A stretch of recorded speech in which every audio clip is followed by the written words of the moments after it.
안녕하세요, 독자님들. 경제용입니다. 평범한 직장인이 작년 한 해 동안 막 뼈 빠지게 일해서 번 연봉을 올해는 단 석 달 만에 전부 다 벌어들였다고 한번 상상해 보시죠. 와, 상상만 해도 진짜 너무 좋네요. 그렇죠. 그것도 아주 가뿐하게요. 근데 개인한테도 기적 같은 이 일이 지금 글로벌 기술 시장 한복판에서 실제로 벌어졌습니다. 아, 네. 삼성전자 이야기 하시는 거죠? 네, 맞습니다. 오늘 날짜가 2026년 4월 8일인데요. 오늘자 서울경제 신문 1면을 크게 장식한 삼성전자 실적 이야기부터 시작해 보겠습니다. 오늘 저희 심층분석의 핵심 테마는 그 힘을 유지하는 데 따르는 숨겨진 대가 그리고 리스크입니다. 숨겨진 대가요? 네, 기업이 패권을 쥐기 위해 치르는 내부의 어떤 희생들, 그리고 또 막 천문학적인 가치를 지닌 기술 특허가 정체불명의 해외 기업으로 흘러갈 뻔한 위기, 거기에 에너지 안보를 둘러싼 국가 간의 체스 게임이랑 국회 예산 다툼까지. 오, 다루는 범위가 엄청 넓네요. 네, 겉으로 드러난 화려한 숫자 이면에 어떤 거대한 톱니바퀴들이 돌아가고 있는지 오늘 한번 깊게 들어가 보겠습니다. 그 기자님, 삼성전자 이번 1분기 성적표 보셨잖아요. 숫자가 진짜 약간 비현실적이던데요. 맞아요. 그 매출액이 133조 원이고 영업이익이 무려 57조 2천억 원을 돌파했습니다. 이게 단순하게 와, 돈 많이 벌었다 이런 표현으로는 부족해요. 아, 그 정도인가요? 네, 왜냐하면 삼성전자가 작년 한 해 동안 거둔 전체 영업이익이 43조 원대였거든요. 근데 그걸 올해는 1분기, 그러니까 단 3개월 만에 13조 원 이상을 초과 달성해버린 겁니다. 와, 1년치를 석 달 만에요. 그렇죠. 증권가에서 아무리 장밋빛 전망을 내놔도 한 43조 원대 수준이었는데 시장의 예측 자체를 완전히 무의미하게 만들어버렸죠. 여기서 독자님들이 주목하셔야 할 건 얼마나 벌었냐가 아니라 도대체 어떻게 이 짧은 시간에 이만한 돈을 끌어모았느냐, 그 기저의 메커니즘입니다. 아, 비결이 뭔가요? 이 폭발적인 수익의 한 90% 이상, 무려 50조 원이 넘는 돈이 반도체를 담당하는 DS 부문 한 곳에서 터져 나왔습니다. 아, 결국 반도체가 멱살을 잡고 끌어올렸다는 건데 기사를 보니까 이게 단순한 호황 사이클이 아니라 그 에이전틱 AI라는 새로운 패러다임 때문이라고 하더라고요. 네, 맞습니다. 독자님들도 챗 GPT 같은 생성형 AI에는 되게 익숙하실 텐데 이 에이전틱 AI는 대체 메커니즘이 어떻게 다르길래 반도체 수요가 이렇게 막 폭발하는 건가요? 아, 그게 진짜 중요한 포인트인데요.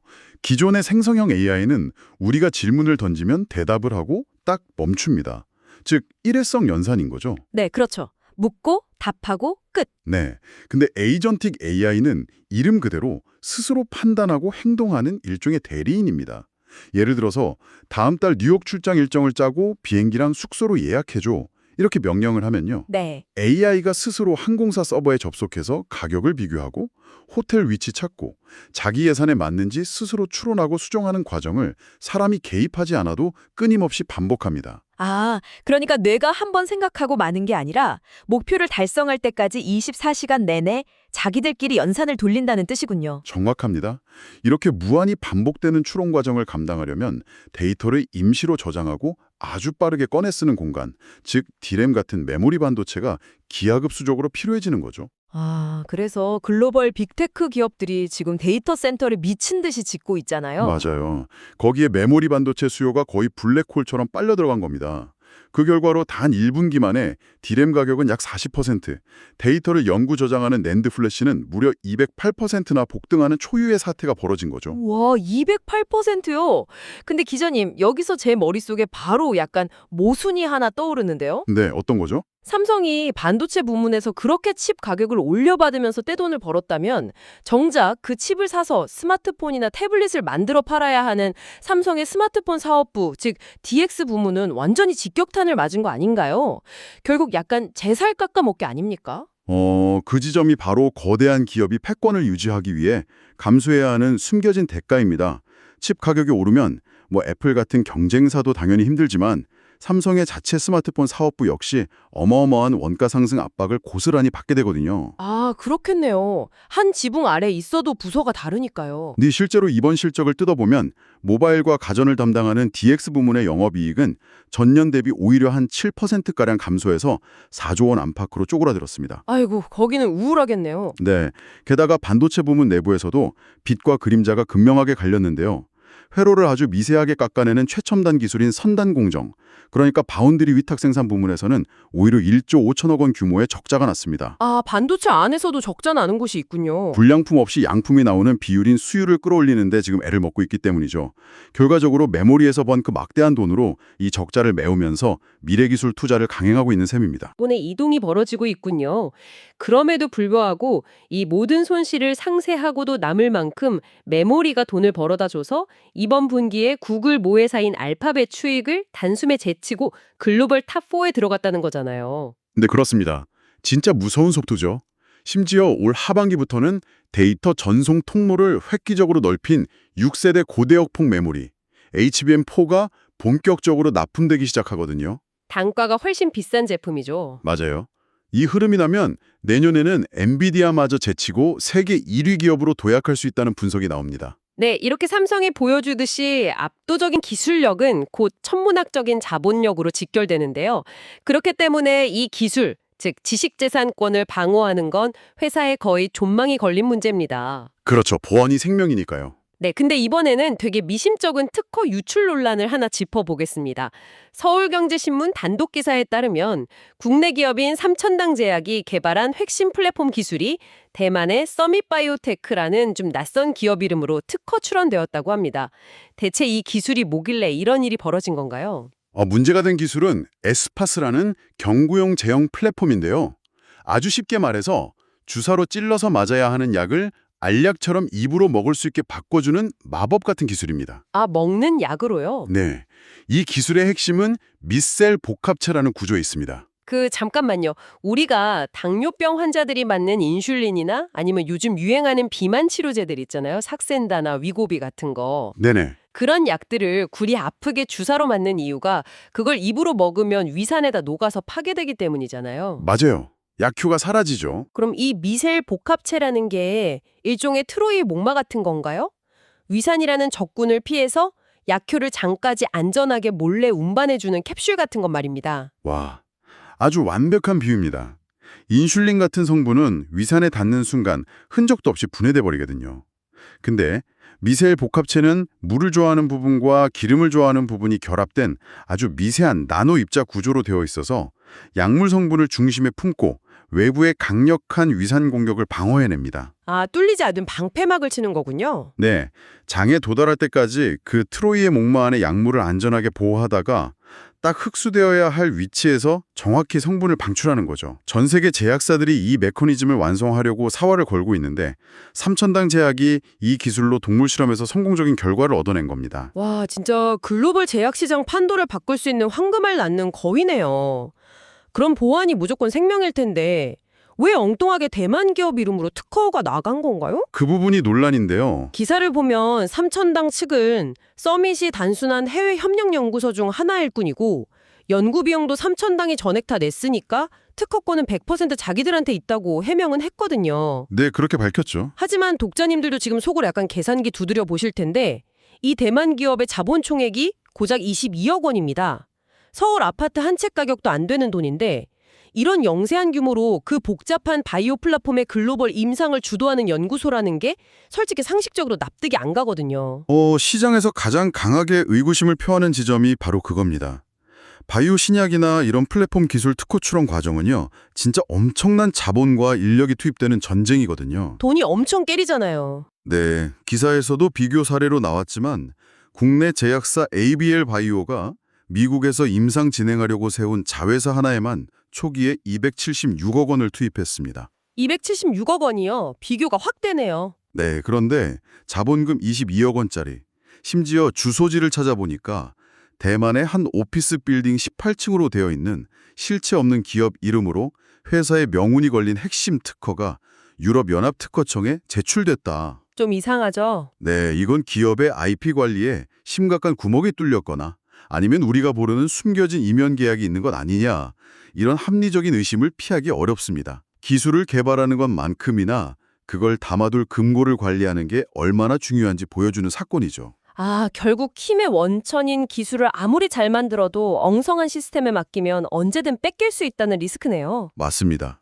근데 이런 리스크가 단일 기업 차원이 아니라 국가 단위로 넘어가면 여파가 훨씬 더 치명적입니다. 당장 우리나라 경제 전체를 멈춰 세울 수도 있는 에너지가 지금 묶여버린 긴박한 소식인데요. 아, 중동 상황이죠. 네, 강훈식 대통령 비서실장이 사우디아라비아, 오만, 카자흐스탄 이렇게 중동 3개국에 급파됐다고 합니다. 지금 호르무즈 해협에 우리 선박 26척이 갇혀서 오도 가도 못하고 있다면서요. 네, 호르무즈 해협은 전 세계 원유 물동량의 약 20%가 통과하는 곳인데 폭이 30km 남짓밖에 안 되는 아주 좁은 목구멍 같은 구간입니다. 진짜 좁네요. 그래서 중동의 지정학적 갈등이 터질 때마다 이란이 여기를 봉쇄하겠다면서 카드를 꺼내 드는 거죠. 현재 우리 국적 선박 26척이 이 좁은 길목을 빠져나오지 못하고 대기하고 있는 초유의 사태가 벌어진 겁니다. 아니, 26척이면 거기에 타고 계신 우리 선원들 생명도 위험하고 그 기름 안 들어오면 당장 국내 공장들 다 멈춰 사는 거잖아요. 당장 타격이 크죠. 솔직히 정부 입장에서는 당장 이란에 특사 보내서 뭐 마쿠 협상을 하든 웃돈을 주든 배부터 빨리 빼내고 싶지 않겠습니까? 근데 왜 굳이 이란이 아니라 그 주변 3개국으로 실장을 보낸 건가요? 그 강비서실장도 간담회에서 그 답답한 심정을 토로하긴 했습니다. 당장 이란이랑 직거래를 해서라도 배를 빼내고 싶은 게 솔직한 심정이라고요. 사람 마음이 다 똑같죠. 네. 하지만 국제 외교랑 에너지 안보라는 거대한 체스판에서 그런 근시안적인 대처는 최악의 한 수가 됩니다. 이란이 통제하는 해협에서 위기가 터질 때마다 이란한테 무언가를 쥐어주면서 1대1로 거래를 튼다면 우리는 영원히 이란의 협상 볼모로 잡히게 되거든요. 아, 계속 끌려다닐 수밖에 없다는 거군요. 네. 그래서 이번 특사단의 진짜 미션은 단기적으로 기름을 확보하는 게 아니라 아예 호르무즈 해협이라는 목구멍을 거치지 않아도 되는 새로운 핏줄을 개척하는 겁니다. 아, 그러니까 협상 테이블에 앉아서 사정하는 대식에 우회도로를 아예 새로 파버리겠다 이런 전략이네요. 그럼 방문하는 3개국이 정확히 그 우회로 역할을 하는 건가요? 네, 정확해요. 지도를 딱 펼쳐놓고 보면 의미가 명확해집니다. 사우디아라비아를 방문한 건 호르무즈 해협이 있는 페르시아만 쪽 항구가 아니라 아예 반대편 홍해 쪽에 있는 얀부항을 통해서 원유를 안전하게 싣고 오는 루트를 뚫는 거고요. 아예 반대편 바다로요? 네, 그리고 오만은 지리적으로 호르무즈 해협 바깥쪽에 있으니까 항로를 분산시키는 거점을 확보하는 거고요. 마지막으로 카자흐스탄은 아예 중동이라는 화약고 자체에서 좀 벗어나서 중앙아시아로 원유 공급선을 다변화하겠다는 조치고요. 감정에 휩쓸리지 않고 구조적인 리스크 자체를 제거하는 국가 안보 시스템의 작동 방식을 보여주는 거네요. 네, 맞습니다. 근데 기업이든 국가든 리스크 방어하고 새로운 루트 개척하려면 결국 막대한 비용, 즉 돈이 필요합니다. 국가의 돈이라면 결국 국민 세금으로 만들어진 예산일 텐데요. 지금 국회에서 이 돈의 분배를 놓고 아주 치열한 다툼이 벌어지고 있다는 기사가 있습니다. 아, 추경 예산이요? 네, 정부가 비상상황에 쓰겠다고 올린 추가 경정 예산안이 국회 상임위원회 심사를 며칠 거치더니 원래 26조 2천억 원에서 갑자기 30조 원으로 한 4조 원 가까이 훅 불어났어요. 대체 어디서 이렇게 예산이 튀어오른 겁니까? 상임위원회 소속 국회의원들이 자기 지역구나 특정 이익 집단을 위한 사업 예산을 심사 과정에서 대거 밀어넣었기 때문입니다. 전형적인 끼워넣기 예산이죠. 슬쩍 끼워 넣은 거군요. 네, 서울경제신문 분석을 보면 농해수위에서 약 9,700억 원, 환호위에서 6,100억 원, 그리고 문체위에서는 아예 정부 안에 없던 신규 사업이 20개나 갑자기 튀어나오면서 2,700억 원이 늘어났습니다. 아니, 추경이라는 건 본 예산 외에 재난이나 급격한 경제 위기처럼 정말 급박한 불 끄려고 편성하는 비상금 같은 거잖아요. 근데 상임위를 거치면서 190%나 예산이 폭증한 사업도 있다면서요. 네, 그 대표적인 예가 기후에너지환경노동위원회에서 통과된 베란다형 태양광 사업입니다. 베란다예요? 네, 아파트 베란다에 소형 태양광 패널을 설치하는 사업인데 사실 이게 햇빛 드는 방향이나 아파트 구조에 따라 전력 생산 효율이 극도로 떨어져서 실효성 논란이 많았거든요. 그래서 정부는 최소한의 유지 보수를 위해 250억 원만 편성해서 올렸어요. 250억 원이요? 네, 그런데 위원회 심사를 거치더니 이 예산이 무려 725억 원으로 3배 가까이 뻥튀기가 됐습니다. 아니, 베란다 태양광이 당장 국가 비상사태를 해결할 핵심 동력도 아닐 텐데 진짜 황당하네요. 결국 정부가 처음 약속했던 빚 없는 건전한 추경이라는 명분이 정치인들 생색내기 앞에서 무너진 거 아닌가요? 모든 예산의 최종 통과를 결정하는 예산결산특별위원회, 즉 예결위는 이걸 그냥 놔둘 생각입니까? 바로 그 지점에서 국회 내부의 권력 다툼이 발생합니다. 각 부처 입장을 대변하는 상임위원회는 예산을 늘리려고 하고 국가 전체의 재정 건전성을 봐야 하는 예결위는 문지기 역할을 해야 하거든요. 당연히 막아야죠. 네, 기사에 따르면 현재 더불어민주당 내에서도 이 예산 팽창에 대해 브레이크를 거려는 움직임이 뚜렷합니다. 민주당 이소영 의원이 예결위의 심사 방침을 밝히면서 상임위의 입장은 존중하되 예결위는 정부 원안을 바탕으로 추경 본래 목적에 맞는지 송곡 검증을 할 것이라고 못을 박았습니다. 확실하게 잘라내겠다는 거네요. 네, 상임위가 무분별하게 부풀려 놓은 증액 예산들을 예결위 단계에서 다시 대규모로 삭감하겠다는 강력한 의지를 표명한 셈이죠.